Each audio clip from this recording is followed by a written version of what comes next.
Time's up, Admiral. Here it comes.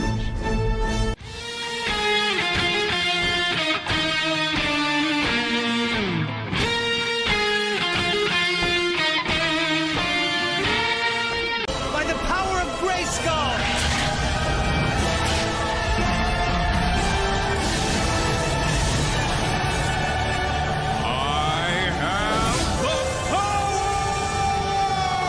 I am dumping unlimited power into you. That's what all Shooty wanted to do was be inside me.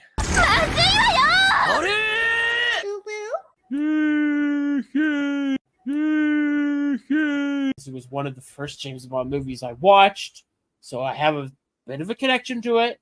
And that's Dermy's excuse. I don't fuck. It was their first date, Adam. Shut up. I will stop bringing it up. I don't give a fuck what that wannabe VTuber cunt wants to say. Okay, let me have my moment.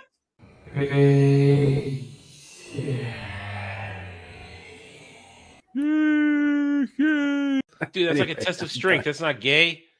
That's like I'm gonna grip you. I'm gonna grip you harder than you grip me. I wonder what the championship belt would look like. Just like a big ass. It'd be my penis wrapped around their waist.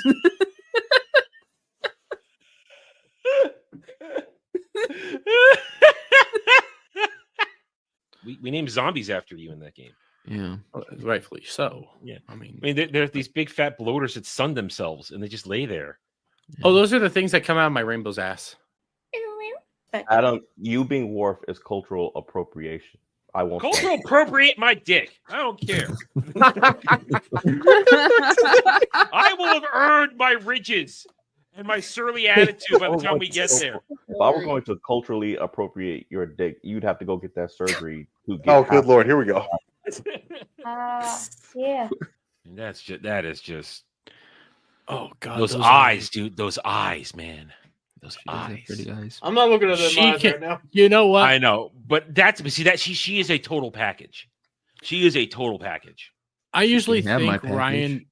I usually think Ryan is very cringe when he says this, but she can shit in my mouth.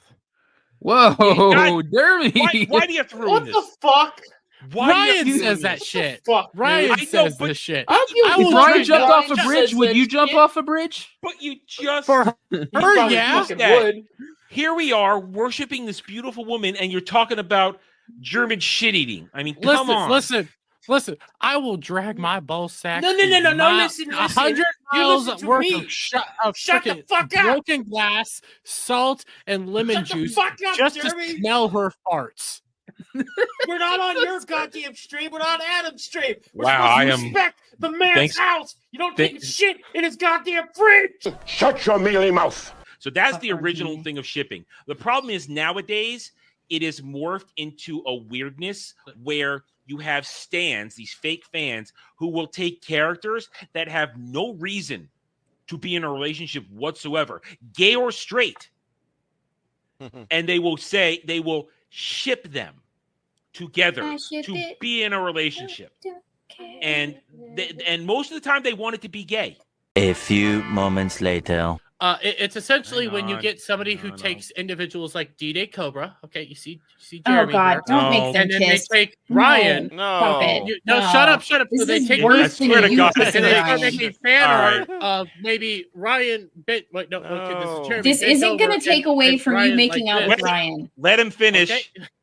Ryan like this, or the other way around, and sometimes 69, and it's just a bunch of internet freaks saying these two should be together. Beat down that song. Oh my God!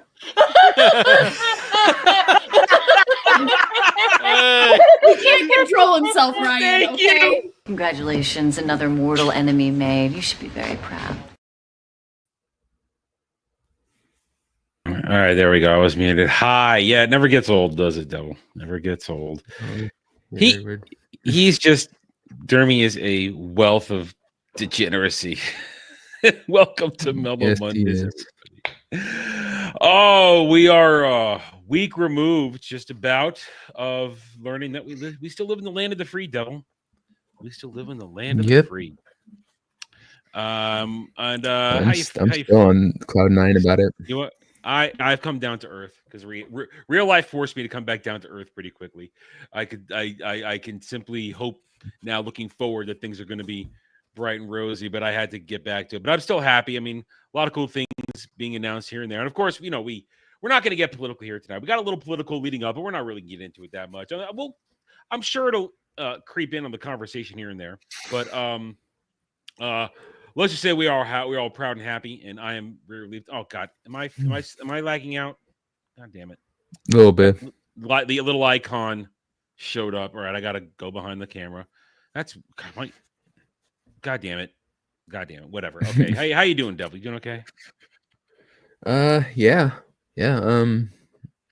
Like I said, I'm still on top of the world because of it. Because, like I said, the salt has been so sweet this week, and so everything's been going real good. Yes. Did you see what happened on Ballbusters on Friday? Dermy shaved his beard again, which but we got to stop having him do that. Did you see what went along with it? What it resulted in? Have you seen this? I mean, I saw him draw the beard on. Okay, you've seen that. But, all right, did you see what came before that though? What he did before that? Right when he still had a little bit of the stash left. Okay, I've played this a couple times, and I want to make sure that everybody gets to see it before Dermy gets a chance to co-opt it into whatever crap he wants to do. So yeah, here it is. What do you think of this here? All right, what you got? All right, no, you got to take your hat off. You got to comb the hair the right way. Come on, man, commit. Uh-oh. Just auto goes there. Auto went there. It completely auto went there. He looks like a chubby, like Hitler fill-in, like. Sammy, are you surprised his hair automatically went there? No, not in the slightest. Not in the slightest. Okay, let's finish it. Here we go. Oh, it naturally fell that way. It naturally fell.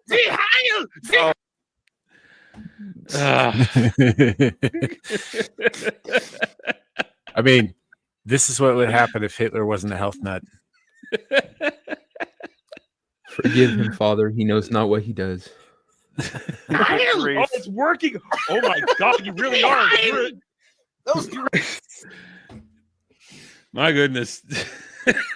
remember when it was a bad idea to make yourself look like Hitler and yell Zeke Heil on fucking the internet multiple times? I know. It gets better though. It gets better. Really, you're an anti-Semite, aren't you? Those are the good ones. Jesus Christ. Adolf Hitler. So Adolf Hitler was born. And I believe that particular name was used in Jojo Rabbit at one point. Yeah.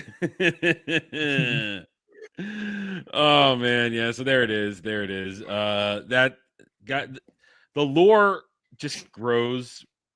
I mean, listen, when he said he was going to shade off his jihadi beard on Friday, I thought, am I going to get anything as good as PDF file Dermy out of that?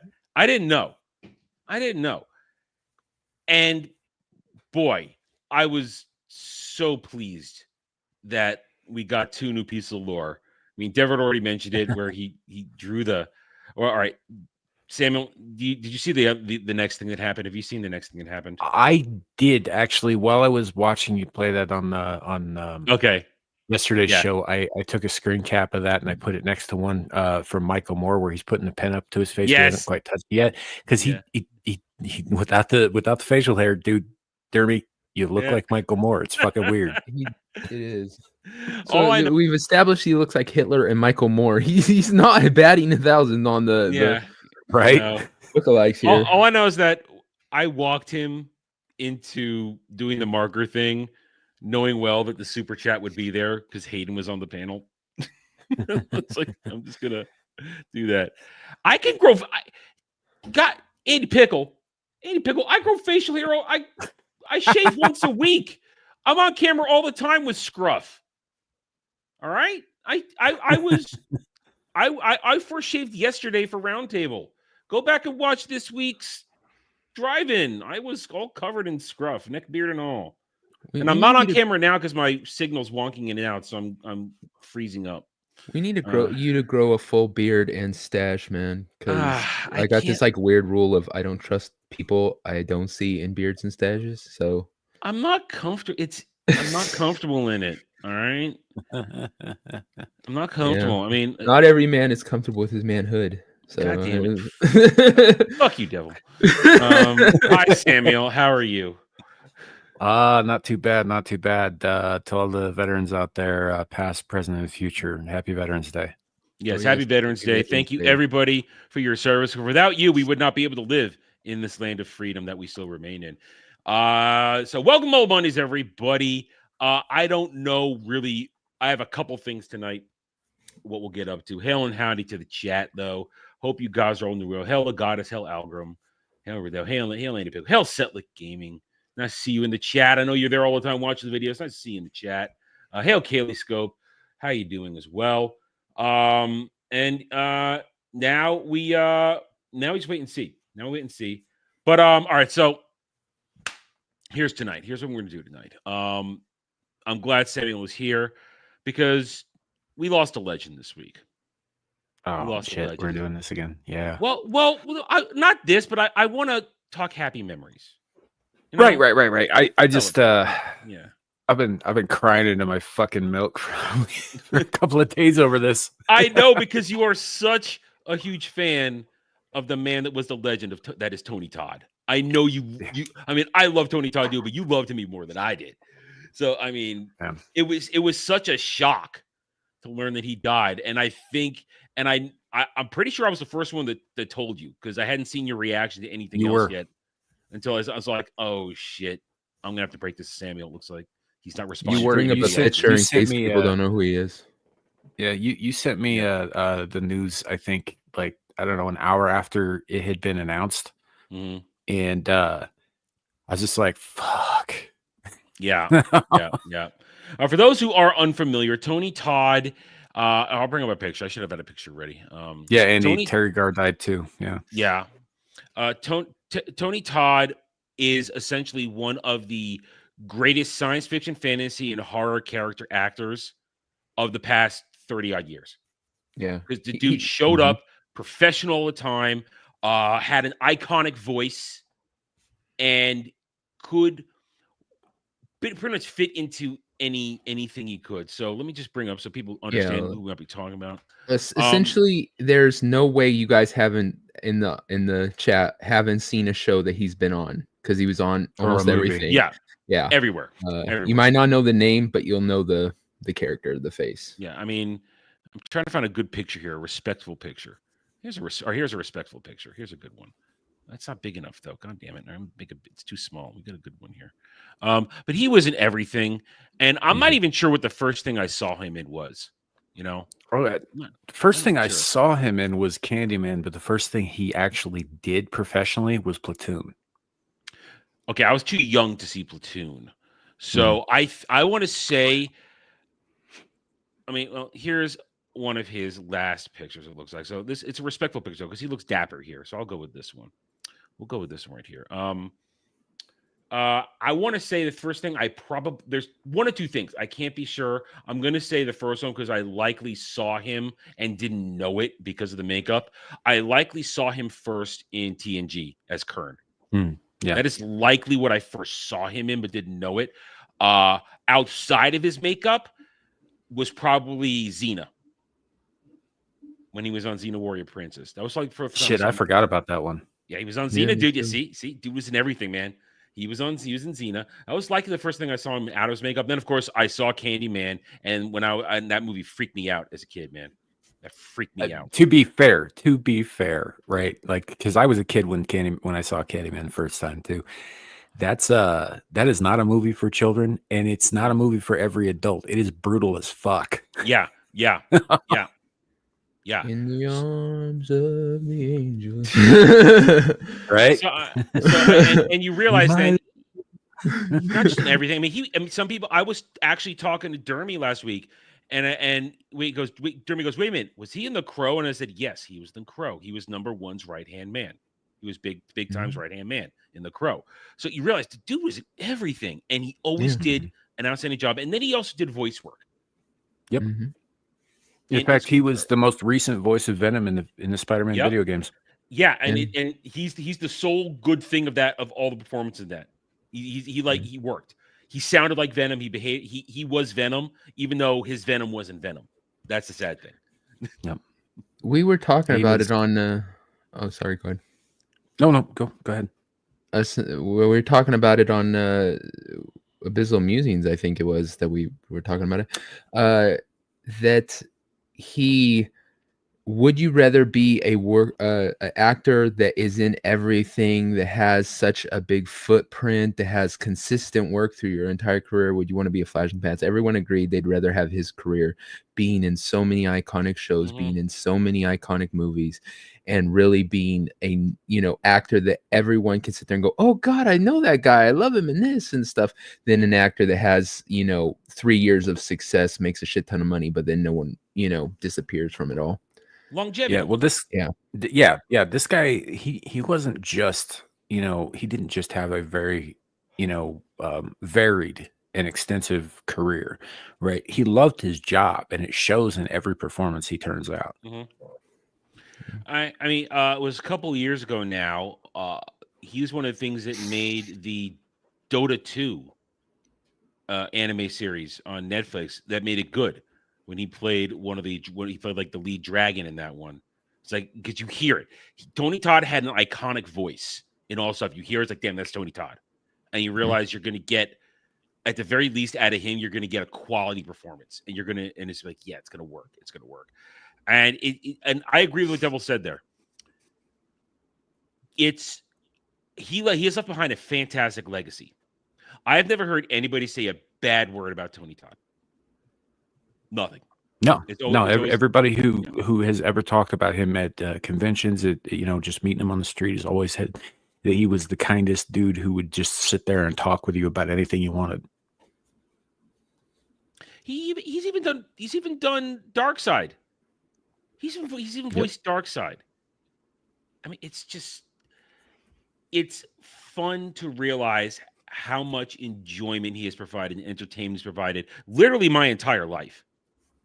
And you go back and realize, wow, it's great. And the thing is, I know a lot of people are referencing his stand-up performances in horror. For me, it's the science fiction and the fantasy stuff that stands out for me, because I'm not so much a horror guy.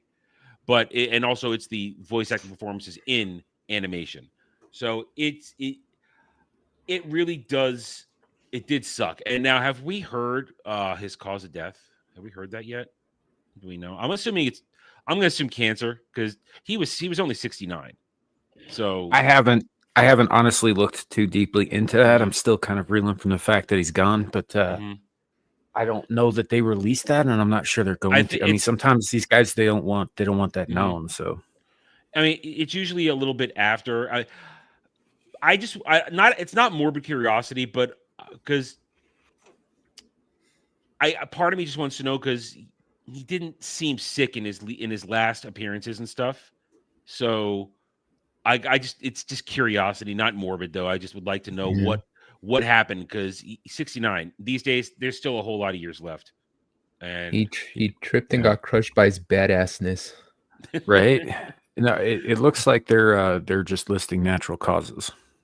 Well, then I hope that it was a peaceful passing then. That it just happened, and it is a loss for entertainment. So let's, Samuel, what's your? I know I have a hard time choosing favorites. So what would be your favorite performance of Tony Todd? Oh, hands down. It's not only my favorite performance from Tony Todd, but it's also my single favorite episode of Star Trek across all the tracks, is The Visitor from Deep Space Nine, where he played an aging Jake Sisko. He was unfucking real in that episode. Yeah, I mean, the aging him up, and I'm doing all this for you, Dad, and that is an outstanding one. Yeah, right there, boom. Settler 3 is right with you, man. right there. He's right there. Yeah. No contest. It's my absolute favorite performance from him, and it's also my absolute favorite episode of Star Trek. Really? Wow. Yes. I mean, it's a dynamite episode that, especially because, what's the actor who plays Jake normally? I forget his name. Cyril Lofton. Now, to have him take on the role of the established character and go through the ages all the way up until his dying moment, and then just to give Cisco that message of I've spent my entire life to save you, and you have to not save me to save yourself. Here's how I have studied everything. You have to do this, this, and this so that we don't repeat this. Otherwise, it's going to happen because your good dad instincts are going to trap you. And essentially, he doesn't say it, it's going to trap me in this never-ending quest to save you. And what I love about that, and you're right, the dynamic, the father-son dynamic there, and he's able to pull it off, having not been Jake Sisko, having usually been Kern. Yeah, and to do that, it was fantastic. You're absolutely correct. It's great. It's well, not only his dynamic with Avery Brooks, but also with Aaron Eisenberg in that episode, who has also passed away. For those who don't know, Aaron Eisenberg played Nog, the first Ferengi to join the Federation. So I cannot fault you for that choice. That is an outstanding. And as soon as you said Star Trek, I knew he's not going to say Kern. He's going to say Old Man Jake. He's gonna say Old Man Jake. That's gonna work. Oh, he was great as Kern. He was really great as Kern. Yeah. But that one episode, that was a standout performance. I completely agree. Devil, do you have a favorite performance? I too like that one, but probably my favorite would be in The Rock. I like his character in The Rock. I don't listen to that soft shit. Soft ass shit. You're the Rocket Man. You just what you just brought up another point. People, I think, don't realize that he is in a majority of iconic movies and series. That he's there, and because he's just solid, you don't even realize it until you see it again. It's like, oh shit, there's Tony Todd. There's Tony Todd. Yeah, hell yeah. I mean, he did a lot of one-off episodes too, and a lot of different things. There was an episode of Smallville, and I think the first or second season, where he plays a guy who got infected with kryptonite, because everything comes back to fucking kryptonite in that show. And it's causing him to seize so badly that anything he touches basically quakes to death. Jeez. I can't, you guys know how I work. I don't have favorites or anything. I have things that I enjoy, but I'm thinking through it now. One of his funniest, in a more comedic role, is when he guest starred on an episode of Psych. And he was, and they thought he was this big criminal, but he's actually an undercover cop. And it's hysterical that he plays the straight man comic to what they're doing with their crazy Psych skits in that show. So he comes in, and it's always professional, and it's entertaining, and it's like, oh shit, there's Tony Todd. Hell yeah, it's gonna be fun. And of course, like I said, going back, remembering not realizing he's Kern, and then recognizing him in Xena and all those things, going through all that stuff. And that's why I very rarely use the term legend, because I like to reserve it for something or someone that has really done a meaningful and impactful presence in everything. And Tony Todd really was a legend. Really was a legend. And he's somebody that didn't shy away from, okay, I've been put in horror roles a lot. I've been put in science fiction fantasy. I'm going to stick with it. I'm not going to try and get away from being put in these types of roles. I'm going to embrace it. And I wish more actors would do that if they're good at it. Don't leave the section of acting or genre stuff work that you're good at. Tony Todd is the perfect example. He stuck with it. He became a legend. He was beloved by nerds and geeks everywhere. And it's sad, but we have his entire legacy of art now that we can always enjoy.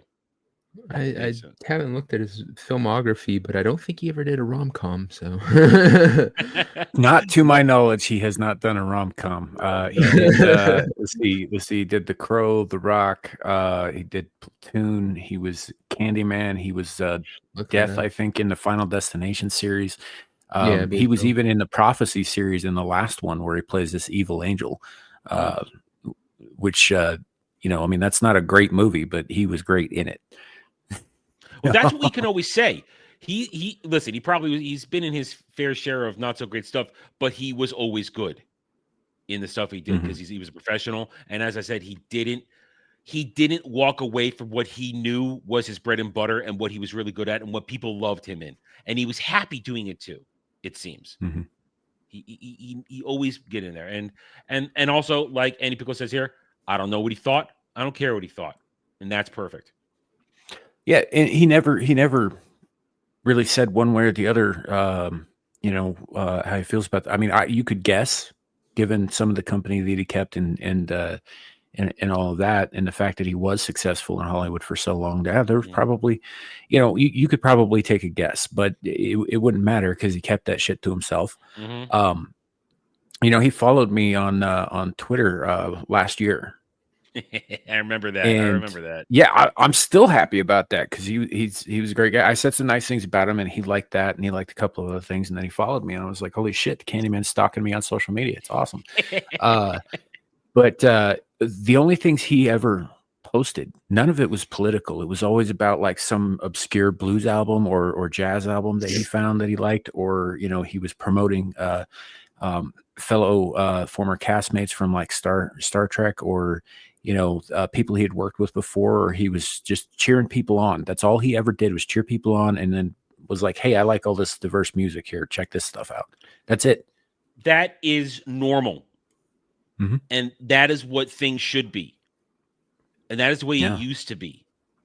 And that's what we call a class act right there. Absolutely. He's a snappy dresser too. Hey man, that's styling right there. That is looking sharp. He's looking sharp right there. That's why I was happy with this picture, because he's looking sharp, nice, looking good, and I appreciate that. I wanted to show respect with the picture I chose. But yeah, so man, it's a loss, but thank you, Tony, for all the entertainment you gave us for all these years, and we'll continue to enjoy it. And I look forward to sharing things in the future with other people who've never seen or didn't know it. And his legacy will live on because, as I just said, he was a class act. He gave up great performances, and he is iconic. I mean, because let's be honest, Candyman is iconic. It's iconic. No matter, even if that movie freaks you the fuck out. I only saw it once, just the one time. That's all I freaking needed. Couldn't do it again. So I'll watch it every so often. It's a great movie, but you're into that I get stuff. it. I'm not. That was when I started to realize as a young lad, I don't like horror movies, especially ones that are actually horror and not campy crap like Friday the 13th and Nightmare on Elm Street. Like the real horror shit. Yeah, it freaks me the frick out, man. Yeah, and that one in particular, it leaves you with this like creeping feeling of like dread underneath your skin. Dude, I can't remember if I did it. I'm not sure if I looked in the mirror and said the words or not. I don't remember if I tried it. I don't remember. I think I would recommend it, especially now. I think I was too afraid. Anyway, all right, man. So I wanted to do that. I wanted to pay our respects because I knew we were all fans of the man's life work, and I think it was only right. Yeah. All right. I literally only have one other article, although I do have a conversation that we have delayed from last week because of the election. So I guess we'll go to that. I don't really have anything to go with it. But so, Samuel, how you feeling about Monster Hunter Worlds right now? Wilds? Because like I've been ever since you tapped into the beta, I watched you get into the beta a little bit, and then it gave me the itch again, and so I've been playing World again on my own time. Yeah, I mean, so I played it for a couple hours there. I went back after we were done that night and messed around to see if I had missed anything, and at least for the beta that I had access to, there wasn't much to do except there were monsters out there. And of course, on the PS5, I didn't have any of the incredibly amusing graphical glitches that others were having when they did the PC beta test. But there were several monsters in the field. I found another one that was shooting lightning and shit. Problem was I couldn't upgrade my weapons at all. No matter how much I gathered and collected and got scraps of shit, the busty blonde chick, who I think is your forge for this, your blacksmith, she wasn't open for business in my beta that I was in, so I couldn't upgrade anything. So after messing around a little bit, I kind of said I'm not going to mess around simply because I don't want to fight this shit with level 1 basic gear crap. It was taking forever. You saw it while I was playing it. It was taking forever to kill that one freaking beastie. Yeah, but you did kill it. Yes, I did, because I wanted to I wasn't going to let it go at that point. I'd come too far. I was trying to explain to you in the I was trying to explain to you in the chat, man, that's what Monster Hunter is. It is literally get good or die. I played World, and I played World, and I'd gotten good at World, but when I played World, when it came out on PS4, before I did anything, I spent hours getting the most I could get at base level grinding. So when I went after that first Rathalos hunt or that first T-Rex type of critter in the jungle, the Tigrex? I had the Anjanath. Yeah. I had the best freaking gear I could get up to that point without killing those bastards. So I was ready for that. This was level 1 shit that I was literally doing 1 to like 10 damage on, and it was just whittle. So the power leveler in me, which had experienced Monster Hunter before, was annoyed by the fact that why can't I just level up my weapons? Damn you! And there was one other thing that did bug me during that was the fact that, and I know from other games, it wouldn't let me lock on my target. So I was constantly struggling with that. Yeah, that I'm not sure if that's like something that they're still working on, or if that's something that like it's like just some other way to do it. But typically, how it's been in the past, you press R3 and that's what locks on. But which is so that bit where you were trying to remap your buttons. I was trying to see if I could, and it wouldn't let me because I kept doing. I was having muscle memory from a different game interfering with what I was doing. Yes. So I kept calling that freaking mount, which I'm not sure I'm a fan of, because that's how you swap your weapons. You go on the mount, you swap it, you leap off instead of I'm not so sure about. I was talking to my brother the other day. He's a big Monster Hunter guy. He also played the beta, and he was talking about how much he loved a lot of the quality of life stuff, and how some really cool stuff from the past is back, and how some stuff that maybe wasn't great in Rise is gone, and that kind of thing. He didn't have anything negative to say about it, but again, he and I have been playing since the first one, So it is what it is. But when it comes down to like the mapping, what I was trying to get across in the comments of your stream, which I don't think I did very well because limited characters and all that, was that be grateful that you have actual buttons for your attack, regardless of where they're mapped at, because in the original 2 games, the attack was the right analog. You had to flick it in the direction that you wanted to attack in. You had to get real good at that shit. And you also locked on with R3. So if you pressed it too hard, you would unlock. Oh, that sucks. Like, trust me, the I think it's triangle and circle are your attack buttons. That's a much better than what it was.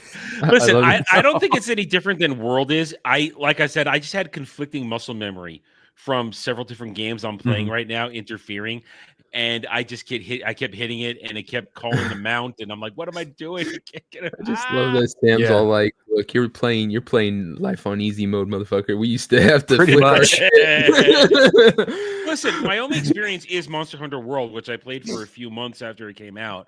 And I cleared most of the regular content before the DLC started coming out. And I got pretty good. I mean, I was soloing everything that was available. Or when I had a friend, we were working together. She was ranged, I was melee, so it was doing well. And I had a final time. And I don't remember, though, if it was triangle circle back then. I don't remember. I prefer I prefer for my combat stuff like square X. That's what I prefer my buttons for that kind of stuff. Sure, So I was just wanting to see if I could switch them, but I would get used to it if I'm doing it. Is the thing. I know I'd rebuild the muscle memory. It's a problem. Yeah. Yeah, it's just one of those things that you do got to get used to. It's part of the whole getting good experience.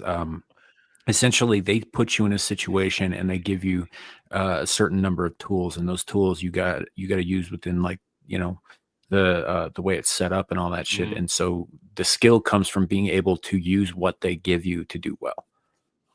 Yeah, I mean, I was trying to remember what my tactics were from World. I remember I had a combination of I went with the dual blades, but I also used the light blow gun, the light gun, the bow gun. Bow gun. Yeah, it's not blow. Whatever. Yeah, I was gonna say that's Dermy's favorite weapon. God damn it. Yeah, I know. I'm gay. Whatever. I remember it was the light gun and my dual was because certain times if I was something a Rathalos or something else that had wings, I didn't want to get too close, so I would also take aim at the wings. I'd shred the wings. I'd shred the tail. I mean, I had my whole personal pattern on how I deal with all this shit because, as Samuel knows, once you know the kind of beast you're doing, you know where its weak points are. You're going to go for those weak points. You want to take that tail off. You want to shred those wings to keep it from flying. You want to take off a horn if it's got a horn to remove part of it. Yeah, so obviously, it helps in combat, but mostly that's for rewards. Like you get get special rewards from breaking horns. You get an extra carve on the animal when you cut their tail off, kind of shit. But there are a handful of exceptions where that actually will help you in combat immensely. Like with the Rathian, right? A Rathian has poisonous spikes in her tail. You cut that shit off, she can't poison you anymore. Yep. Right. Yep. With the Rathalos, who spends all of his goddamn time in the air, and if you're out of fucking flash bombs to knock him out of the air, or you're not running a bug glaive, which will allow you to join him in the air, which is a lot of fun, by the way. But if you're not using either of those things, the best thing you can do is fuck up his wings because it will limit how much time he can actually spend in the air. And the thing is, what I always liked is when you know their patterns on the map and you track them, you beat them up enough, then you find out where they sleep, and then they're going to go back and sleep, and then you creep in there and you just get that initial launch while they're waking up, and that's part of the fun of it. So there's a lot to be had of fun in this, and I just, even though I know it's a beta, but I felt as though for me, I as not as experienced as you are in these games, I couldn't gauge how I feel about Wilds because of the limited resources I had to work with in it. And all I do know is that at the moment, I'm not a fan of the mount system with it, where you switch the gear on that. I'm not a fan of that. I'm sure I would get used to it if I decide to dive in. I had a baby again. I don't know if this has changed from World or not. I don't remember, but cycling your ammo, it felt a little awkward. It always has been. That's always been fucking awkward as shit. But as far as like the dual weapon thing, I don't even know if I would do that, if I would use that mechanic, because we've never had that before, right? So if I'm playing the way I'm used to, then I'm going to go in with one weapon that I'm going to get the job done with. I'm not going to be switching it out on a mount, so that's not something I think that would probably affect me, unless, of course, I figure out a way to make that like really work for me. I just don't see it happening. In fact, the only fight that I can really think that would be useful on was Elatrion from World, because Elatrion switches elements, right? So depending on which element they start in the mission, you have to hit them with the opposite of that element, because then they're weak to the opposite of that. But when they change his element, you're still using the element they were weak to, but now they're strong to it, kind of shit. And so that it would be useful there, right, for a creature like Elatrion who is elementally unstable, sure, because you could take in more than one elemental weapon with you, right? But otherwise, yeah, you usually just like, once you figure out the weaknesses of each monster, you could just go into the mission prepared for it in the first place, and you shouldn't even have to fucking switch weapons. Yeah, because I remember if I'm going up against a Rathalos, I'm going the first when I'm hunting it in the wild before its nest.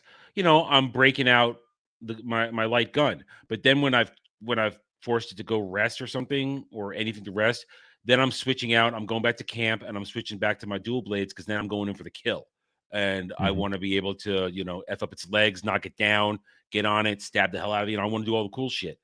And it does add a dynamic. So and the thing about the mount, from my feeling when I was playing it, is when you're on it, it's always moving. You have to literally tell it to slow down, to stop. Otherwise, you're not in that. You're only in partial control. And if you're fighting a beast and you summon your mount, yes, it can help you get away a little bit, get a little distance. But it kept throwing off my rhythm, honestly, when I was fighting it. I think that might be something that they'll probably tweak, because the mount system is relatively new. They introduced that in Rise with the Palamutes, which are dogs. They don't fly like these new ones do, but or glide rather. But they would go where you told them to. They didn't move until you made them move. I mean, it was like a mount in any other game, except it could climb fucking walls and shit, which was awesome.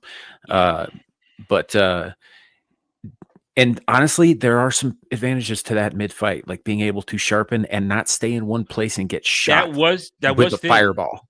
When you're on the mount, you can sharpen your weapon while the mount is moving. That was the thing. And heal and buff and all that stuff. You could do that then, and so that the animations wouldn't cause you to be stationary, and therefore, what we used to call sharpening in World, because we played. I've got 1,100 hours in World, right? Do you know what we call sharpening in that game? Death. We call it taunting the monster. Oh, okay. Same thing. Because you're literally asking to get your ass handed to you as you kneel down and slowly sharpen your fucking weapon. I know what you're talking about. I understand that. I get that.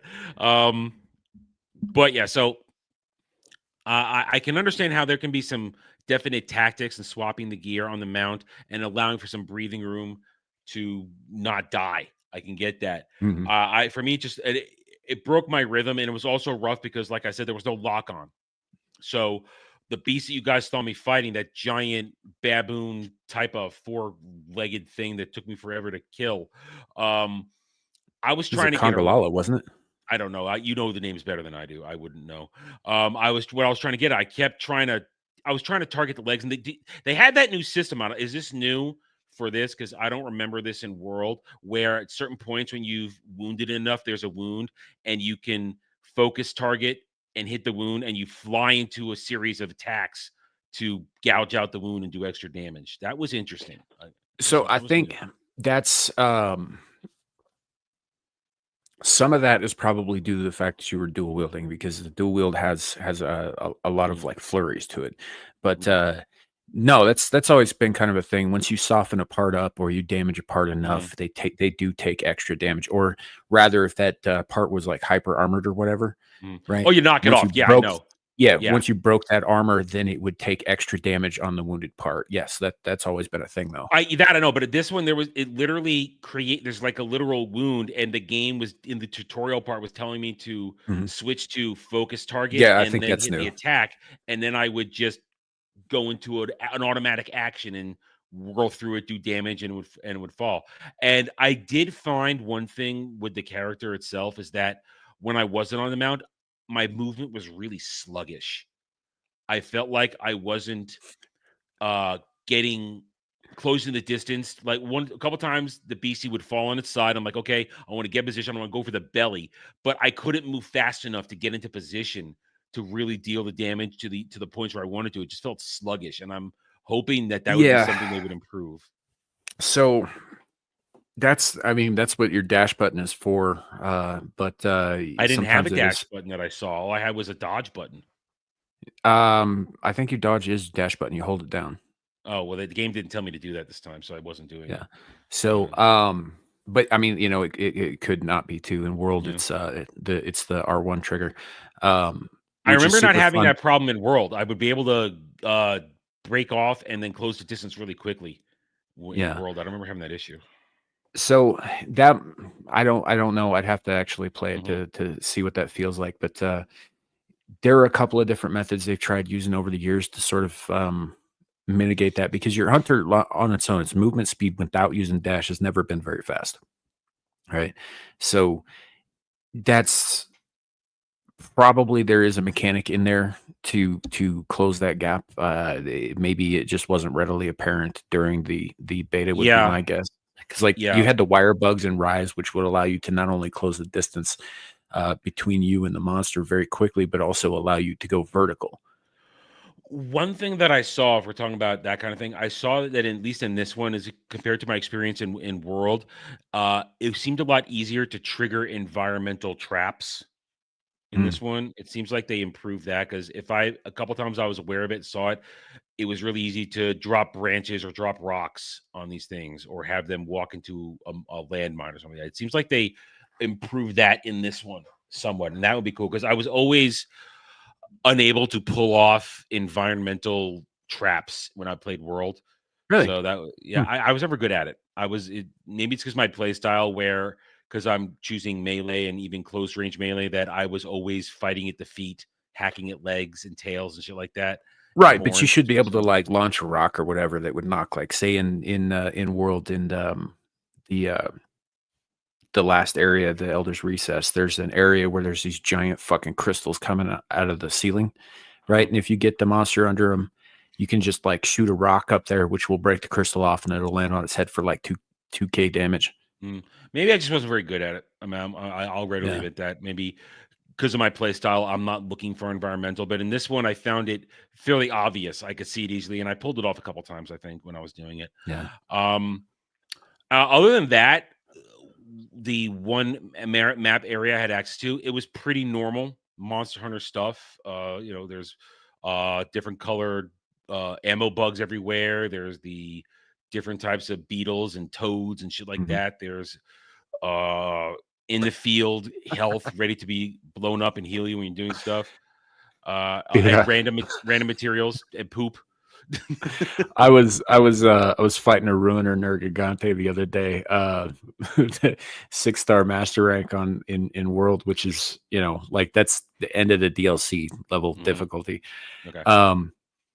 And we were dicking around in the Wildspire Wastes, but at the beginning of the Wildspire Wastes, there's this area that's like there's a lot of water. There's a river running through it, and then it goes down to a very muddy place and all that stuff. But right at the beginning, there's just these reeds in this river and all that stuff. And he would not get out of the fucking water, so I kept trying to lure him over to me.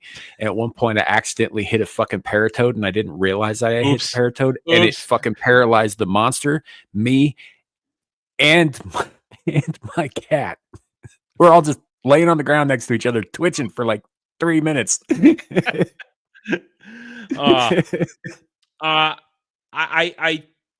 mentioned the Palico. I always, since I played World, I thought Palicos were really cool.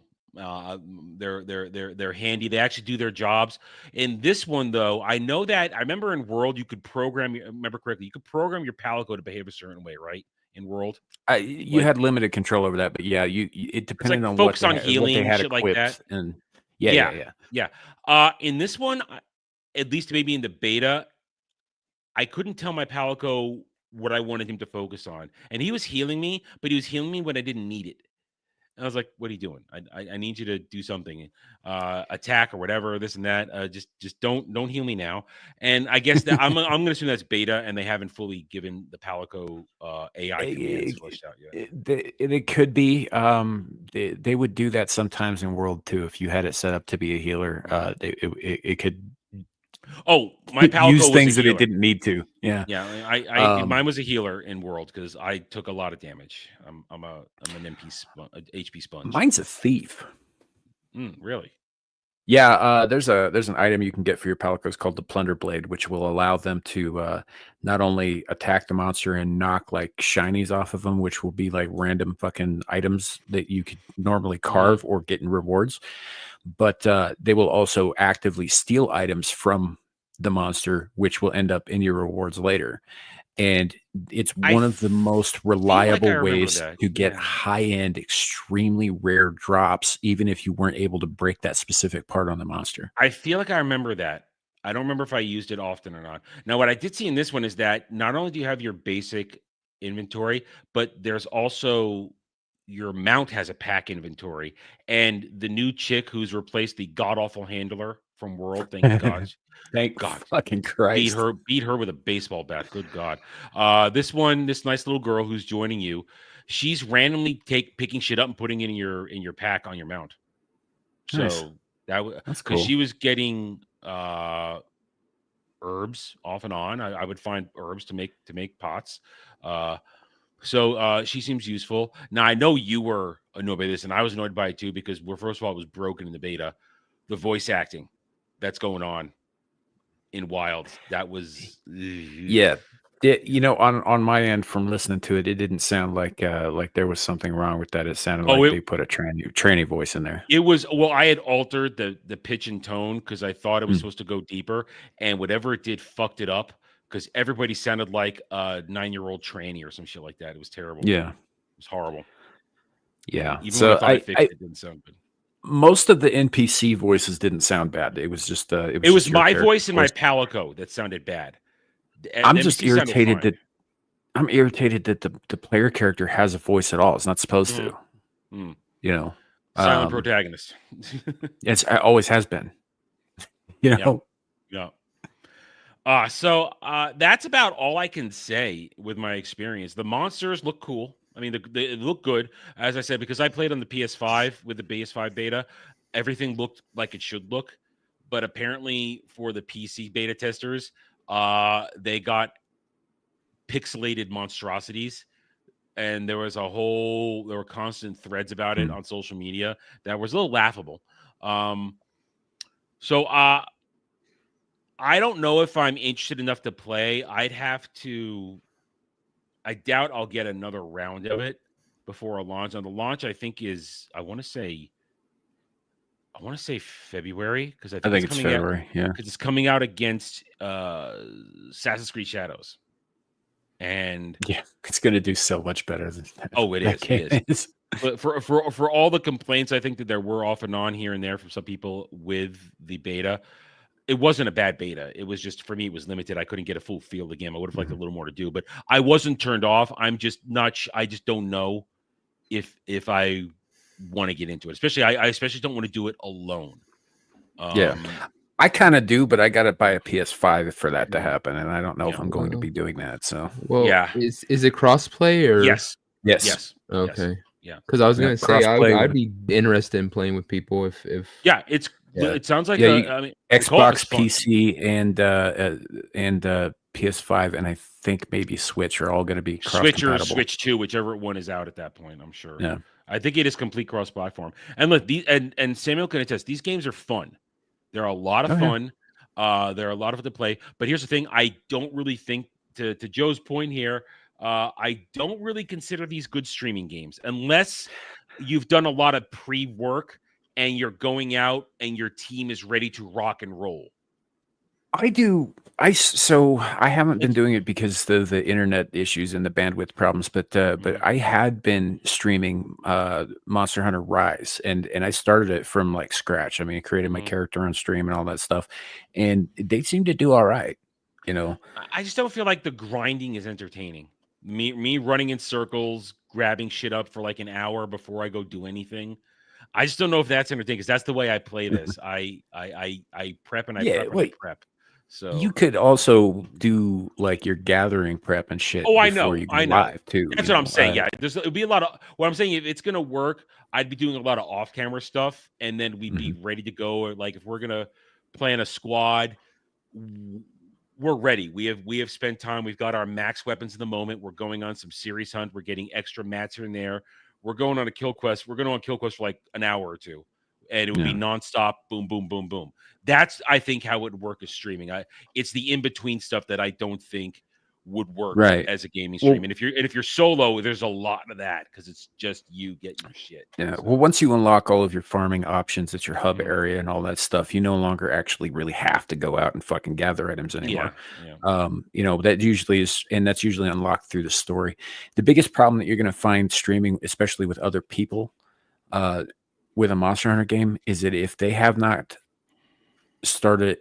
encountered a specific monster before, they have to go through the cutscene before they can let anybody else into the mission. The most efficient way of doing that, and this is how it's always been I know there's people out there who bitch about this, but this is how the game has always been. Yes, you have to encounter the monster and experience the cutscene first. You only ever have to do that one time. It doesn't play it every time you go on the mission, just the first time you encounter the monster, and it will never play it again for subsequent encounters with that same monster type in later missions. But for that first one, everybody needs to go into their own quest, trigger the cutscene. You can skip through the cutscene, cancel out the quest, and then everybody can sign up for the same quest and go in together. And it is a little bit time consuming, but honestly, it doesn't take longer than it takes to find the fucking monster and for the load screens. That's it. That's about it. Yeah, I agree. That sounds like a good way to deal with that. And so I would be down to play this. I feel like, this is February. At least I don't think launch would be good. It depends what else is going on, because I've discovered that certain co-op stuff is fun. We had a wild time on Saturday this weekend when there were up to 9 of us playing Starship Troopers Extermination at one point. And it was fun as hell. Even though Dermy was having technical issues on his end, most people on the PCs managed to work it out because Kel had already been playing on PCs. He was able to tell people what to do to fix their settings to make sure it worked. It's console master race. I wasn't having a problem at all. But it was a lot of fun. It was crazy. And I look forward to next time doing it. So it was so much. We spent almost 5 hours in there. I'm not, I wouldn't say I'm burned out, but I need a break. I need to play a couple other things before we go back in, because it was just insane with what was going on there. And at one point, Dermy was controlled by a brain bug, and it was kill Dermy. And everybody was just like, kill Dermy, just do it. It was a lot of fun. So I hope that more and more people can join us, because in our company we can have up to 30 people in that, and we can bring up to 16 people at once. Now, of course, then that means we're the entire squad, we're the entire unit. So if things go horrible, it's our fault if that happens. When's the next game stream, Joe? Oh, Joe, you bring that up. Last night I did play some Ghostbusters, the video game remastered, for the first time last night. It's unlisted here, but it is live on the gaming channel, Renaissance Arcade. That was a lot of fun. We come back to that, but right now, there will likely be a gaming stream tomorrow in the afternoon, unless something gets in my way, because at the moment I don't have much else to do in terms of content wise for another week. I'm spending the rest of the week reading this, getting ready for Doom Prophecy next week, so that I'm prepared for that. I don't have, unless something happens, I don't have much to talk about. So there'll be gaming streams this week. Aside from tomorrow night, I'm on Devil's channel tomorrow night. We got to get ranked tomorrow night. It's tomorrow night, right, Devil? It's tomorrow night. Yep. I'm on Get Ranked tomorrow night. Then rest of the week, except for Ballbusters, I don't have any regular streams. I want to do a special stream on Wednesday, but I haven't planned enough for it, so I'm not ready to do it. It's basically, I'm trying to put together. I haven't come up with a name for it yet, and if you guys want to help with that, that's fine. I've mentioned before, I'm trying to come up with a new once a month special stream dedicated to talking about a specific franchise. So like dedicate a whole stream talking about one franchise. No holds barred, maybe up to a point, depending on who's there, if they haven't seen everything. But I want to say the problem is I don't have a name for the stream yet, and I'm not sure what day to drop it on. I want it to be like an Anime Odyssey thing where it's once a month. We'll go in there because I really want to talk some Stargate, because Jed's in season 7, Samuel. He's in season 7, and he is just loving it. And I said, dude, get ready for that season 7 finale. My favorite finale out of all 10 seasons. I love that season 7 finale so much. Antarctica. Oh, it's so good. Real quick. Yeah. For me, I know exactly what the best part of the Battle of Antarctica is for me, but what would be yours? When Hammond and the Prometheus show up. Yep, that's me too. Yeah, because it's just they show up and it's just incredible. And it's like, we got your back, SG-1. You keep doing what you need to do. And it's just so damn cool. Yeehaw. It's just so freaking cool. Prometheus just tanks for the scout ship, while all the X-303s are just it's so good. I love that, and it's so powerful. I love it. Yeah, that's my moment. I get the chills. And then the second part is at the end when O'Neill triggers the defense system and Braytak watches the drones fire up and wipe out the fleet. The look on his face is just—it's incredible. That's the chills, baby. It was the chills. Yeah, it was the chills. All right. So as I was saying, though, there will be gaming streams, and the next one, if you guys can tonight, just give 5 super chats. That's all we need. Just 5 of any denomination. You get to choose the next game I play off the list I've got put together. You guys get to choose. And remember, this is Mellow Mondays, so there is a pattern of types of super chats you can send. You can choose to send a super chat to make us watch horrible shit. That's how this show works. You find terrible things that are silly or dumb. Within reason, it has to be YouTube friendly, but of course, if it's coming from YouTube, it's probably YouTube friendly.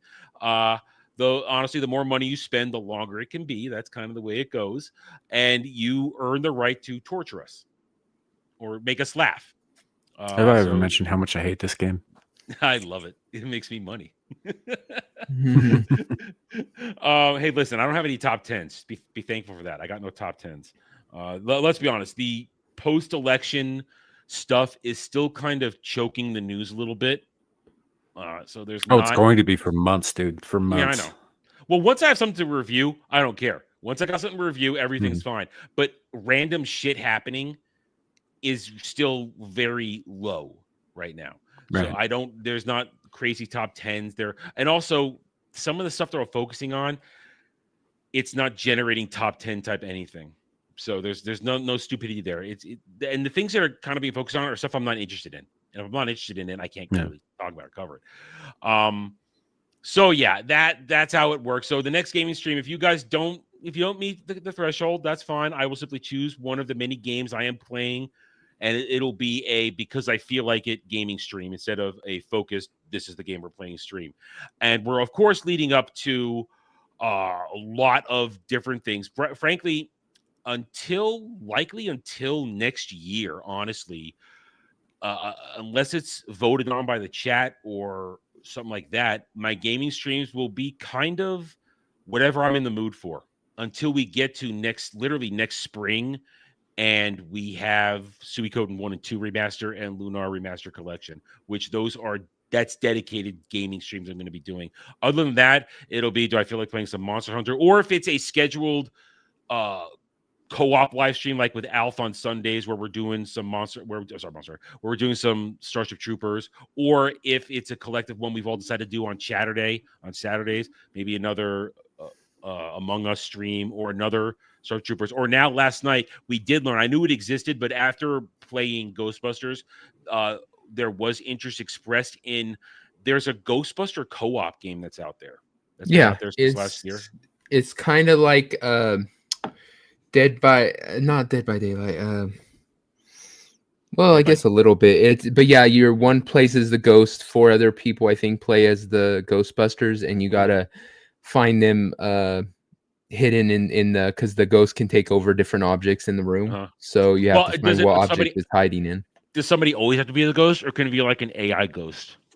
I'm not sure, because I've just seen it. For me, it's more fun to actually be a Ghostbuster and do the, so I know that exists, and I've heard good things about it. I know the Melees were playing it for a while, and so some people expressed interest in that last night, so that might be a thing. Alf was going to look into it, and I know Kel was talking about it last night too. But so that's good. Like games on the list right now, since I started it, the Ghostbusters game is on the list. Starship Troopers, people are enjoying that, and I do enjoy it. I've slowed down a little bit because